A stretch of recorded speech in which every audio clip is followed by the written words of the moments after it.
porque com este feito deste lugar a que os inimigos do Senhor blasfemassem, o filho que te nasceu morrerá. Depois que Natã foi para sua casa, o Senhor feriu a criança que a mulher de Urias dera a Davi, e ela caiu gravemente enferma. Buscou Davi a Deus pela criança, jejuou e, recolhendo-se, passava a noite toda prostrado em terra. Os anciãos da sua casa foram ter com ele para o levantar da terra, mas ele não quis e não comeu com eles. Ao 7º dia, a criança morreu. Temiam os servos de Davi dizer-lhe que a criança era morta, porque pensavam, estando a criança ainda viva, lhe falávamos, porém não dava ouvidos à nossa voz. Como lhe diremos que a criança é morta? Ele poderá cometer um desatino. Viu Davi que os seus servos falavam baixo e entendeu que a criança era morta. Perguntou a seus servos, é morta a criança? E eles responderam, é morta. Então Davi se levantou da terra, depois de ter se lavado, ungido, mudado de vestes, entrou na casa do Senhor e adorou. Então foi à sua casa e a seu pedido lhe serviram pão e ele comeu. Irmãos, esse texto que nós acabamos de ler, até com uma certa dificuldade, deve ser a idade minha e o óculos também, fala sobre o pecado de um grande homem de Deus chamado Davi, o rei Davi. O rei Davi, que nós conhecemos um pouco da história deste rei, que este rei, eu acho que eu falei aqui uma certa vez, Davi, ele era o menor da casa do seu pai, Jessé. E como mais moço, ele era responsável por tomar conta das ovelhas do seu pai. Davi tomava conta das ovelhas malhadas do seu pai Jessé. E eu acho que eu comentei aqui certa vez, que tomar conta de ovelha malhada não era honra para ninguém. E Davi era essa pessoa que não tinha honra na sua casa. Era o responsável por tomar conta das ovelhas malhadas do seu pai. Tomar conta de ovelha malhada não era bom porque as ovelhas malhadas elas não tinham valores naquele período. Não sei se hoje tem valor. As ovelhas que tinham valores naquele período eram as ovelhas brancas, porque eles aproveitavam a lã branca. A ovelha malhada tinha-se dificuldade para fazer separação das cores da lã. Então a ovelha que tinha a lã malhada não tinha muito valor na criação. E Davi era responsável por tomar conta daquilo que não tinha valor, que eram as ovelhas de seu pai. Davi, ele tanto era desprezado por ser moço, que quando aconteceu uma guerra do povo de Deus contra os filisteus, Davi não pôde ser alistado naquela guerra porque ele era moço. Os seus irmãos foram para a guerra. O seu pai Jessé pega Davi certa vez, coloca em Davi um pedaço de pão, coloca queijo e manda Davi levar para os seus irmãos que estão na guerra. Davi vai levar esses alimentos para os seus irmãos. Quando chega em meio à guerra, um dos seus irmãos começa a zombar de Davi, perguntando a Davi o que Davi estava fazendo naquele lugar. Como se estivesse dizendo assim, isso aqui não é teu lugar, moleque. Volta para casa, você tem... Talvez se fosse no nosso tempo, alguém fosse dizer que daria um cascudo em Davi, naquele moço, naquele moleque. Davi, então, foi um homem que, escolhido por Deus, Deus diz para o profeta Samuel certa vez, porque Saul, que era então o rei de Israel, havia acabado de cometer alguns pecados contra Deus, e Deus diz que estava tirando o reinado de Saul, e estava observando a Davi. Deus chama Samuel e diz para Samuel, eu achei um homem segundo o meu coração. E Deus diz para Samuel ir na casa de Jessé, e Deus mostraria lá que da casa de Jessé teria um homem que seria ungido rei. Pois bem, esse homem que Deus havia escolhido, ainda era moço, era Davi. E Davi então, mais adiante, avançando na história, Davi depois se torna rei em Israel, se torna rei em Judá. E Davi agora, no capítulo de número 11 em diante, até no capítulo de número 12, vai nos contar, a Bíblia vai nos contar o relato deste pecado de Davi. A Bíblia diz que naquela época os reis iam para a guerra. O rei não ficava em casa assistindo programa televisivo, até porque não tinha televisão, mas estou dando apenas um exemplo. O rei não ficava à toa em casa. Se tinha uma guerra, o rei ia para a guerra, porque geralmente um rei era também guerreiro. A gente vê isso na história história bíblica, desde Moisés, desde Abraão, que esses homens também foram guerreiros. A Bíblia não relata de uma forma tão clara, mostrando esses homens como guerreiros, mas você deve ter ouvido a história de Abraão, quando Abraão, com mais 318 homens, eles partem para uma guerra. Abraão está no meio desses guerreiros também. Abraão também saca da espada e vai defender aquilo que era para Deus precioso. Davi, neste dia, a partir do capítulo de número 11, do segundo livro de Samuel, Davi, não sei porquê, Davi não foi para a guerra. Algumas pessoas começam a dizer que Davi já estava com um pecado premeditado em sua mente. Eu, particularmente, não vejo isso claro na Bíblia. Pode ser que até tenha em uma outra citação, alguns filósofos, algumas pessoas possam explicar, mas eu, pelo menos, não vejo isso, que Davi ficou de propósito no seu palácio porque estava premeditando o pecado. E este pecado de Davi foi então em desejar ter uma mulher que era casada. Talvez todos nós aqui já tenhamos ouvido essa história. Essa mulher chamada Batseba, a Bíblia diz que ela está se banhando no seu quintal, na sua casa, e Davi chega na sacada do palácio e vê aquela mulher que a Bíblia diz que era bonita, que era muito formosa. E Davi a vê tomando banho. Quando Davi vê aquela moça bonita tomando banho, Davi se interessa por aquela moça. E Davi então chama alguns dos seus serviçais e pergunta quem era aquela mulher, se eles conheciam aquela mulher. Eles dizem que aquela mulher, ela tinha um marido, seu nome era Urias, um dos lutadores, um dos guerreiros de Davi. Davi então, interessado por ela, manda que eles tragam esta mulher até o seu palácio. A Bíblia, encurtando a história, a Bíblia diz que Davi então, quando essa mulher chega no seu palácio, Davi a toma para si. Davi tem um relacionamento com ela. Essa mulher vem a engravidar deste relacionamento, nasce-lhe um filho, e nós acabamos de ler essa história do que acontece. Natã vai até Davi e vai chamar a atenção de Davi por causa do pecado. Pois bem, Deus nunca deixa passar despercebido aquilo que nós fazemos diante dos seus olhos, sejam coisas ruins ou coisas boas. E Deus então, para chamar a atenção de Davi, porque este Davi é um escolhido de Deus, Deus não escolhe coisas que não dá certo. Isso vale para nós pensarmos que se Deus escolheu você, é porque você certamente tem possibilidade de dar certo. Deus não faz investimento em coisas que não dão certo. Deus não faz investimento furado. Deus não joga para perder. Aliás, Deus nunca perde. Ele é o rei da guerra, o nosso general, o Deus dos deuses, o nosso Deus. Então, em tudo que Deus investe, dá certo. Ainda que a raça humana comece a achar e olhar para nós que nós não merecemos nada, que nós não temos valor, que ninguém dá nada por nós. Se Deus olhou para mim e para você, é porque há uma possibilidade, há alguma coisa boa dentro de nós, ainda que nós mesmos não venhamos a perceber que nós temos alguma coisa boa. Deus então manda Natã chamar a atenção de Davi. Natã, no capítulo 12, vai contar um relato para Davi e conta uma historinha para Davi.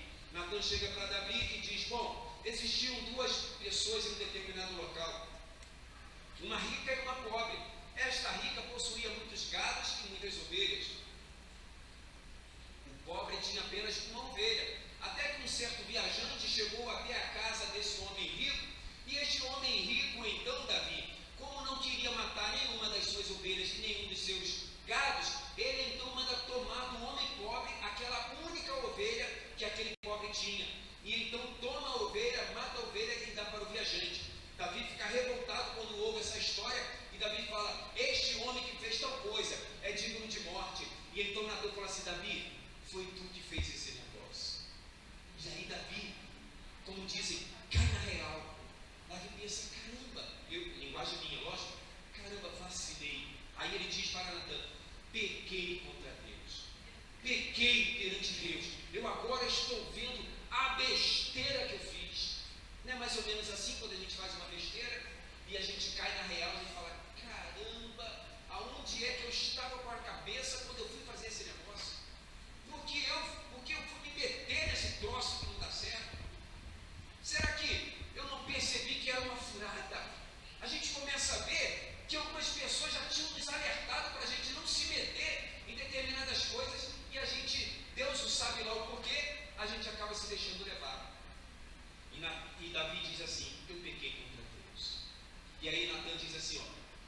o teu pecado está perdoado.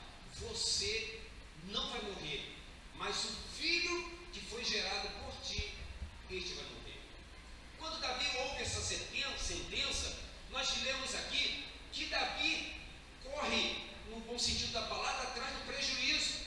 Davi começa a jejuar pela criança. Davi se retira do seu palácio a um local reservado e fica ali somente ele e Deus. Ele orando pela criança, jejuando pela criança, sem distrair a sua mente com mais nada do seu dia a dia, a não ser o interesse de que aquela criança não morresse. Mas a mão de Deus já havia pesado. E aí aquela criança veio a morrer.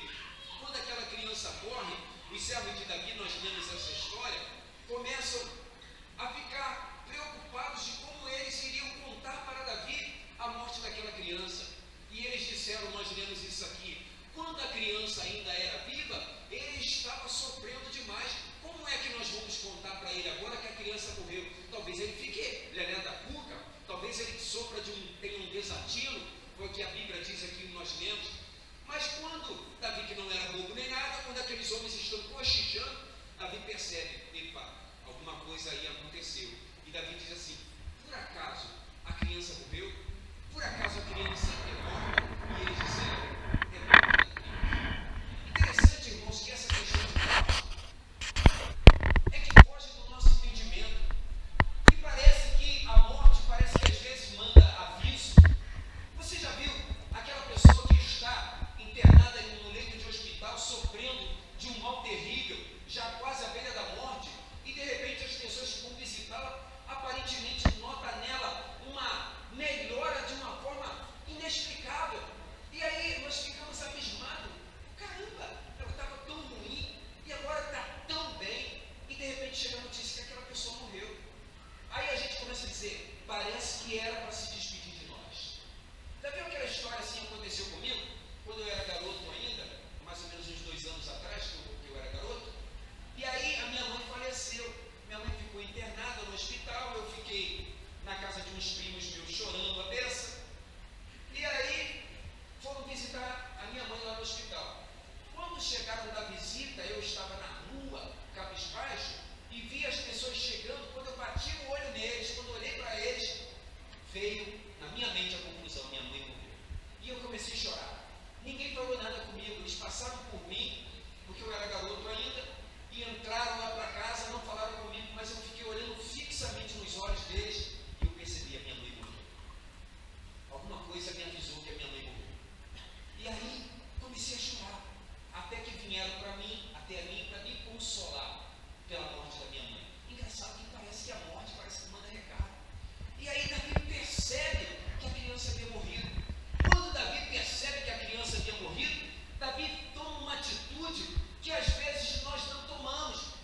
Davi se levanta e pede para que eles levem pão para ele comer. Davi troca de roupa, Davi se alimenta, Davi se consagra mais a Deus. Davi, deixa eu ver o texto, Davi levanta assim, adora ao Senhor. Davi adora a Deus. Olha a diferença daquele que tem o chamado de Deus, a unção de Deus, e vive para servir ao Senhor, mesmo quando em um deslize da sua vida ele comete o pecado. Talvez tenha acontecido com alguém aqui, em dado momento da sua vida, você tenha falhado na sua jornada, na sua caminhada de fé. Talvez, quem sabe, você escorregou o pé uma certa vez. Quem sabe você tenha feito algo que não poderia ter feito, errou contra Deus, pecou contra Deus. E algumas pessoas, quando pecam contra Deus, não têm força como Davi teve. Davi correu para a casa do Senhor, é o que o texto bíblico diz, e lá ele jejuou, lá ele orou, lá ele trocou de roupa, lá ele pediu alimento para sustentar o seu corpo físico, e ele adorou a Deus. Hoje a gente vê algumas pessoas pecando contra Deus e não voltam mais a buscar o Senhor. Se sentem fragilizadas, se sentem envergonhadas, se sentem com medos e não querem mais ir para a igreja. É necessário que alguém vá buscá-la para que ela volte para a igreja. Mais ou menos assim que acontecem essas coisas no dia de hoje. Mas essa história toda que eu estou contando, para simplificar para nós,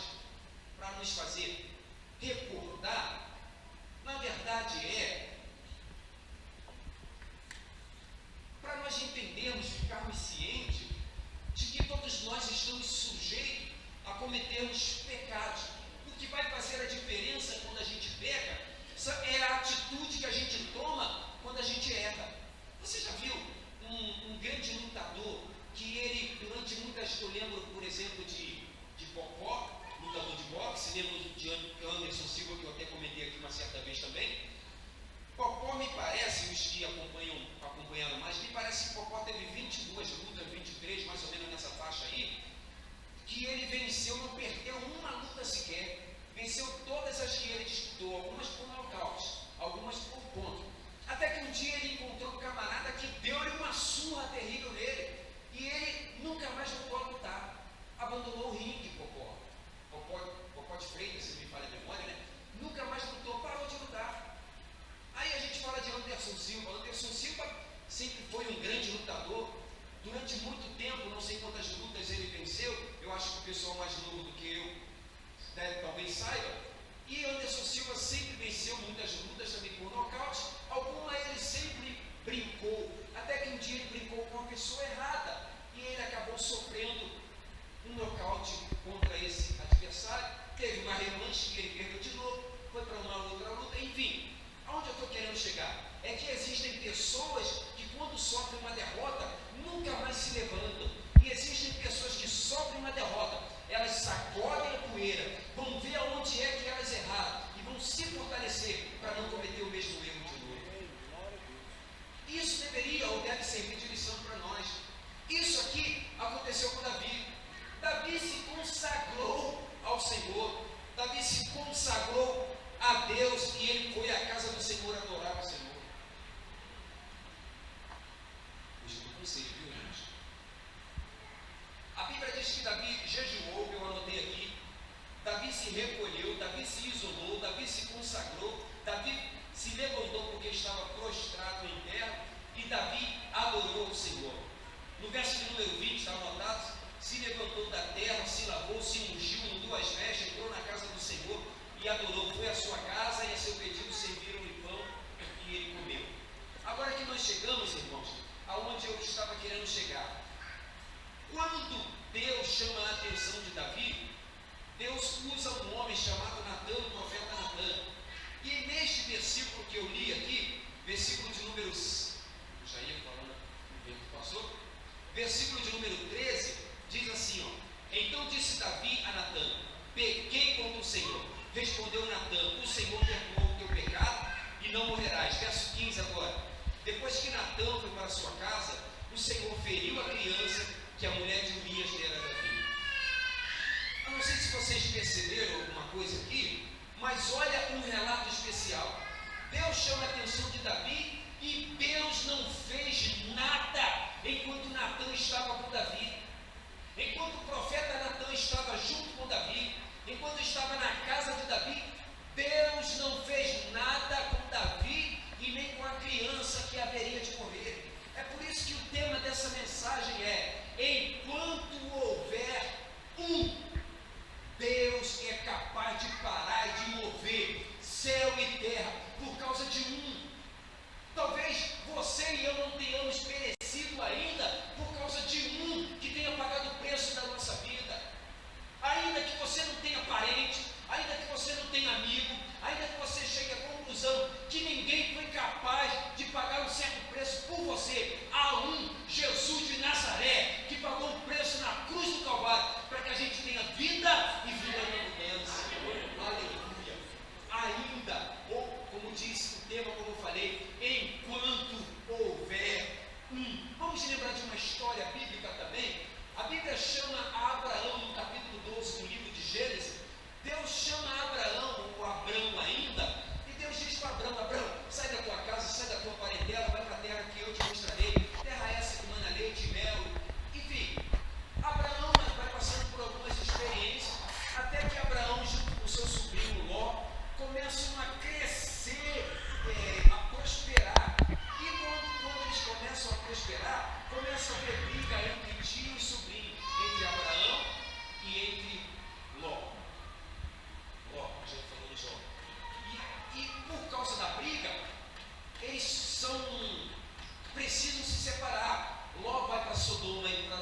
deste um que é o Ló. Deus envia anjos para a casa de Ló para contar a história para Ló que Deus, iria destruir a cidade de Sodoma e Gomorra. Os dois anjos chegam lá naquele local, contam para Ló e dizem para Ló: olha, sai desse local, porque o Senhor mandou destruir este lugar. Ló fica preocupado, sem entender, oferece algumas coisas aos anjos do Senhor. Eles comem e eles dizem: rapaz, foge logo, escapa por tua vida, sai você e a tua família, porque enquanto vocês estiverem aqui, nós não podemos fazer nada contra a terra. Irmão, enquanto houver Deus é capaz de fazer tudo ou de não fazer nada por causa de um. Talvez você, no meu pensamento agora, é fazer com que você talvez comece a lembrar, não de você, mas de alguém próximo a você, que merece que você se coloque por causa dessa pessoa.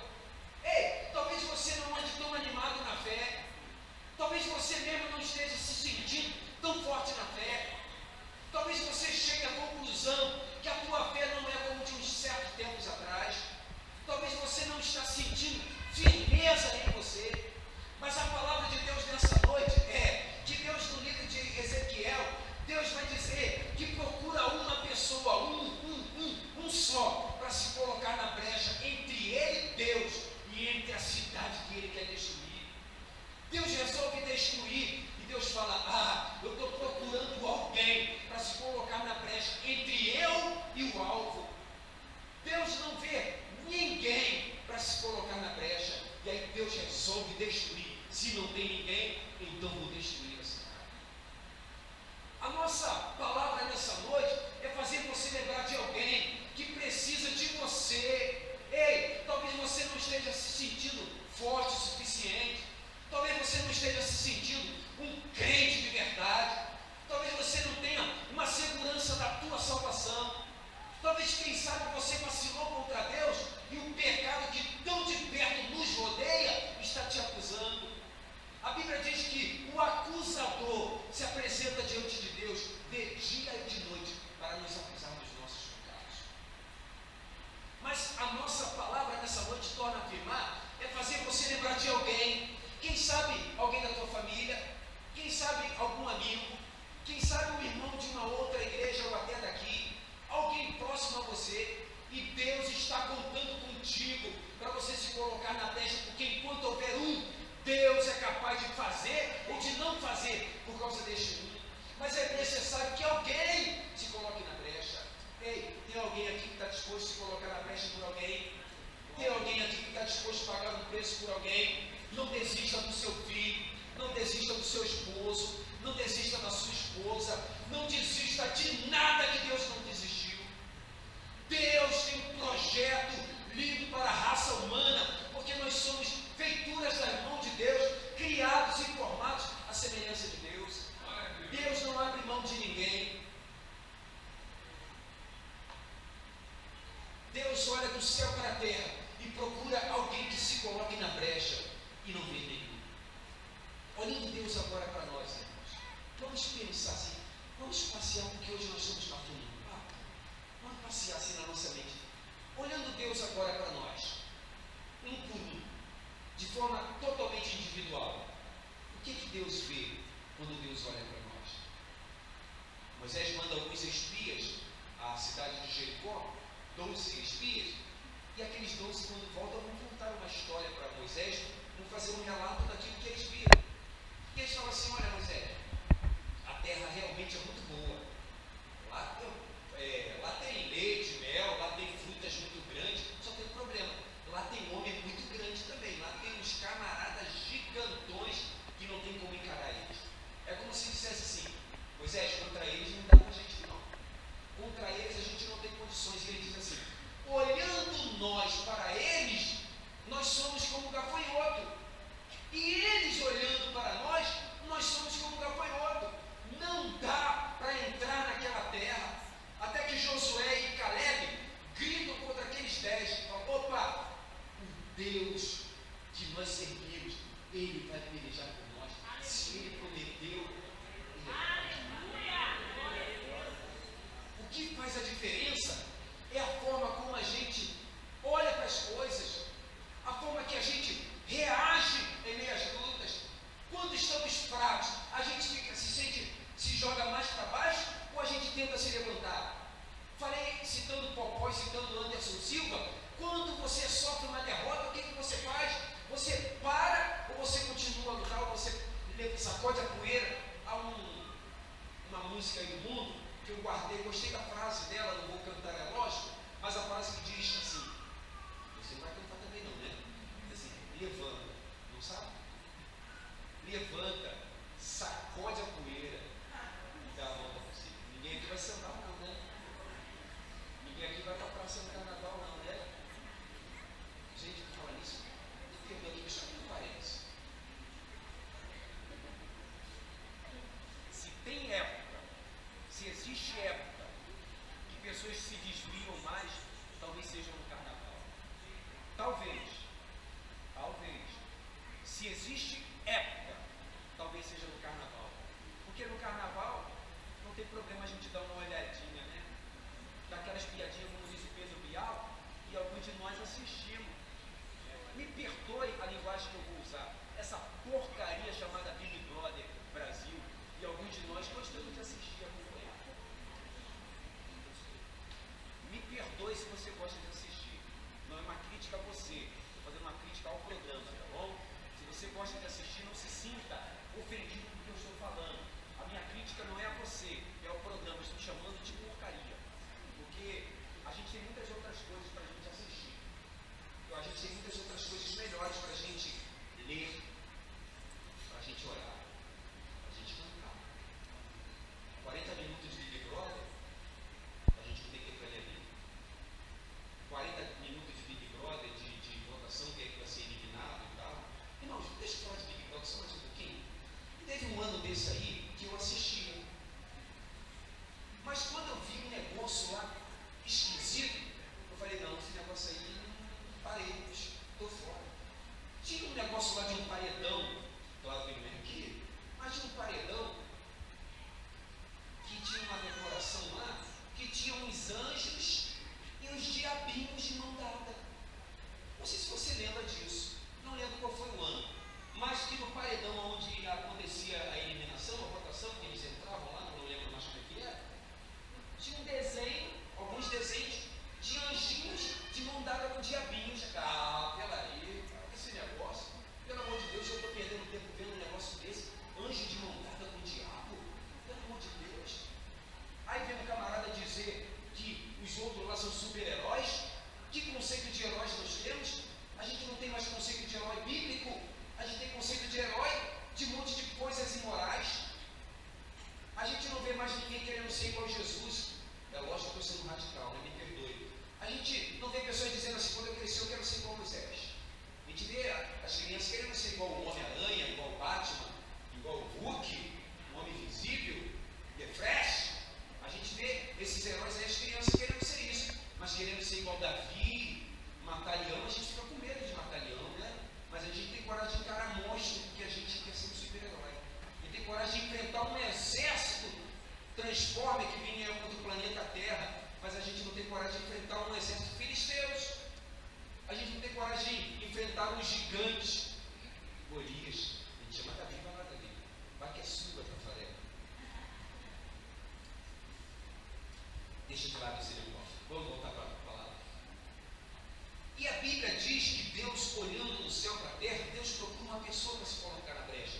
Eu estava dizendo que nessa noite a nossa intenção é fazer com que você lembre de alguém que esteja precisando de ajuda, alguém que não esteja suportando mais a vida que ele está vivendo, alguém que está à beira do desespero sem saber o que fazer e o laço de morte está quase alcançando ele. A gente vê pessoas que começando a pensar em tirarem a sua vida porque elas não sabem mais o que fazer. Eu ouvi história de pessoas que eu e minha esposa conhecemos, pessoas que cometeram suicídio porque foram acometidas por erros e aquilo pesou na sua mente e elas tiraram a sua própria vida. Talvez você conheça pessoas assim, que não veem mais possibilidade de vitória, que não conseguem mais sorrir de verdade, que entra na igreja, canta, mas não sente alegria, que vem, participa do culto, vai para casa e nada muda na sua vida, ela não sente nada mudar. Pessoas que falam, como a gente ouvia no passado, quanto mais eu rezo, mais a assombração me aparece, era isso que falava na igreja católica. Pessoas que falam assim, caramba, eu vou para a igreja, eu peço oração, as pessoas oram, eu faço isso e eu não vejo mudança, continuo na pior. Pois bem, nós citamos que Deus não fez nada, Deus havia prometido que a criança ia morrer. Deus falou assim, essa criança vai morrer, mas Deus não fez nada com a criança, enquanto o profeta estava na casa de Davi. Ei, se você se colocar no local exato, Deus é capaz de fazer qualquer coisa por você. É por isso que enquanto houver vamos ser irmãos. Na vida de muitas pessoas, a gente precisa às vezes parar de olhar para os nossos próprios interesses e olhar para o interesse dos outros, olhar para as outras pessoas, deixar de ficar, como eu posso dizer para não fugir na palavra, misericórdia, deixar de ficar impressionado com coisas que acontecem ao nosso redor e nós olharmos para os outros, interessados em que almas encontrem a Jesus. Temos interesse de levarmos mais e mais vidas para Jesus. Certa vez, eu comentei aqui, vou repetir,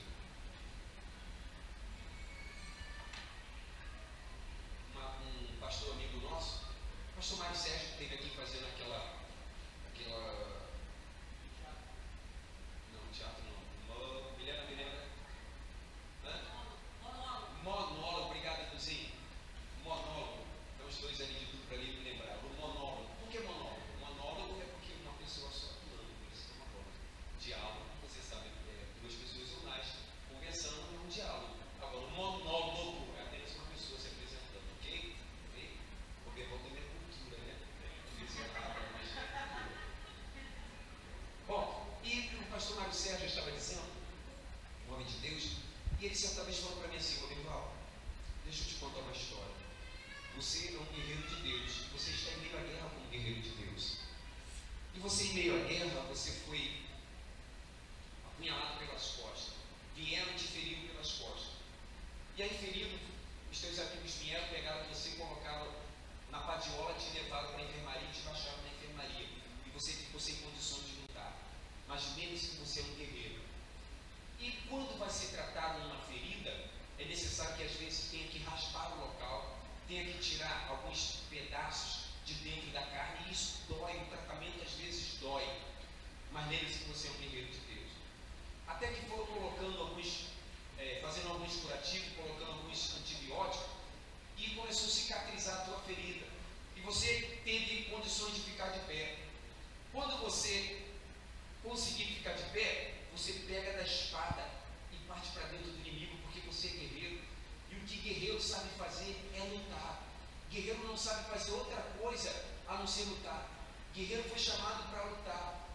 Eu recebi aquela palavra de uma forma tão boa e tão forte, e aprendi muito com isso. Guerreiro, e ele completou dizendo, guerreiro não tem tempo de ficar chorando a dor da ferida e da apunhalada pelas costas. Irmãos, a gente não tem tempo de ficar chorando, choramingando, lamentando, achando que não deu certo, achar que você planejou direitinho, acabou não dando certo, investiu em alguma coisa, deu errado, tomou prejuízo financeiro, acreditou numa pessoa, essa pessoa te traiu. Ei, a gente não tem tempo disso. O nosso papel é levar almas perante o Senhor, salvar vidas, porque enquanto houver fazendo isso, Deus vai continuar salvando vidas, irmãos. A igreja vai crescer, o céu vai crescer, vai ser povoado o céu, se nós nos colocarmos como enquanto houver Deus é capaz de fazer tudo, ou de não fazer nada. Se Deus parou o sol, meu irmão, o que Deus não é capaz de fazer? Se Deus usa um menino para matar um gigante, usa um menino para matar um urso, matar um leão, se Deus usa os loucos para confundir os sábios, o que Deus não é capaz de fazer? Se Deus foi capaz de salvar você e a salvar a mim, o que Deus não é capaz de fazer, meu irmão? Então, em nome de Jesus, enquanto houver muitas pessoas poderão ser salvas. Esse quem sabe sou eu. Esse quem sabe é você. Enquanto houver nós escaparemos da morte. Irmãos, eu tenho dificuldade para reconhecer negócio aqui. Eu estou perguntando comigo mesmo aqui. Mas eu tenho uma dificuldade. Enquanto houver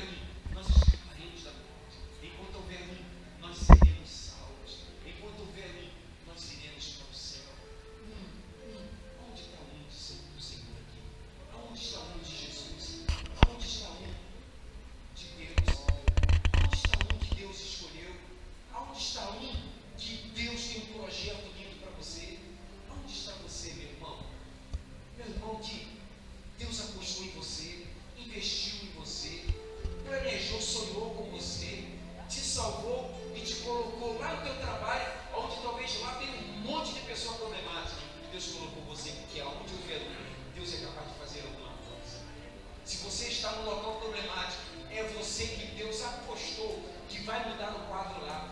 Essa semana, estou terminando 9 horas já. Essa semana, não, semana passada, se não me falha a memória, eu vi uma coisa de certa forma trágica e ao mesmo tempo engraçada. Fui participar de um culto num local e um irmão lá dizendo que o local onde ele mora está muito perigoso, diferente de Queimados, né? Lá está muito perigoso. E lá houve uma guerra de facções para que dominassem o local, até que a facção que prevaleceu sobre a outra, o dono daquela facção, ou o cara que manda na facção, é um crente desviado de uma determinada igreja. E esse camarada, quando ele chegou no local, dominando o local, olha o que ele fez. Me perdoe se porventura tiver alguma pessoa aqui, não se sinta ofendido também, por favor, é apenas um relato meu do que de fato verdadeiro. E esse abençoado, quando ele dominou o local, ele mandou demolir todos os centros espíritas do local. Que ele, como crente, embora desviado ou afastado dos caminhos do Senhor, ele não aceita lá na comunidade que ele domina que exista centro espírita. Expulsou toda pessoa espírita de lá do centro e falou: aqui nunca mais vai acontecer isso, esse negócio de esqueci o nome. Enfim, e aí alguém até brincou, e lá o crente ladrão, ou o ladrão que é crente, alguma coisa assim. Uma coisa trágica e ao mesmo tempo engraçada, porque Deus usa os loucos para confundir os sábios. Deus usou a Ciro, e Deus chamou Ciro de meu servo Ciro. Eita, isso é muito forte, meu irmão. Deus olha para mim cheio de defeitos, cheio de pecados, cheio de falhas, feinho que dói, magrelo como sou, e Deus aposta em mim. Mas no Reinaldo, tu também é feio pra caramba. Estou olhando aqui com um monte de gente feia assim, ó. Quem aqui é mais bonito que ele? Levanta a mão. Eu não sei que um monte de gente levanta a mão, ficaram com medo de levantar a mão, né? Ficaram com vergonha de se acharem, né? Não estou brincando, gente, vocês são bonitos, vocês são lindos, Deus abençoe vocês. Por onde vocês passarem, e todos olhem para vocês e vejam Deus em vocês, que vocês reflitam a glória de Deus na vida de vocês, porque ainda o Senhor Jesus, eu quero ler esse texto aqui para encerrar. Apocalipse, capítulo de número 1, se você quiser acompanhar. Apocalipse, capítulo de número 1, a partir do versículo de número 14, para encerrar. João começa contando uma história da visão que ele teve, que Deus deu a ele. E João começa a chorar, porque ele vê que naquela visão não tinha mais salvação para ninguém. E ele chorando, até que alguém diz para ele assim, para ele não chorar. Capítulo 5, verso de número 4 e 5 diz assim: e eu chorava muito, porque ninguém for achado digno de abrir o livro, e nem de o ler, e nem de olhar para ele. Todavia um dos anciãos me disse: não chores, olha, o leão da tribo de Judá, a raiz de Davi, venceu para abrir o livro e os 7 selos. Agora sim, Apocalipse 1, e diz assim: a sua cabeça, a cabeça desse um, Jesus de Nazaré, a sua cabeça e cabelos eram brancos como a lã branca, como a neve, e os seus olhos como chama de fogo. Os seus pés eram semelhantes a latão reluzente, como que refinados numa fornalha, e a sua voz como a voz de muitas águas. Tinha ele na mão direita 7 estrelas, e da sua boca saía como uma espada afiada de 2 gumes. O seu rosto era como o sol quando resplandecia na sua força.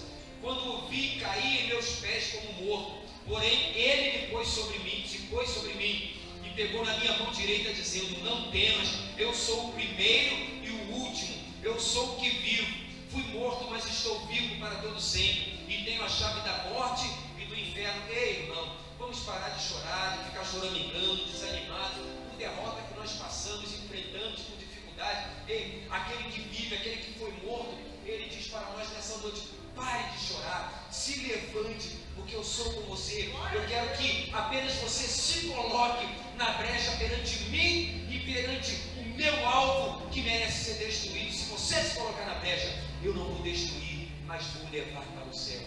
Deus te abençoe. em nome de Jesus. Deus te abençoe.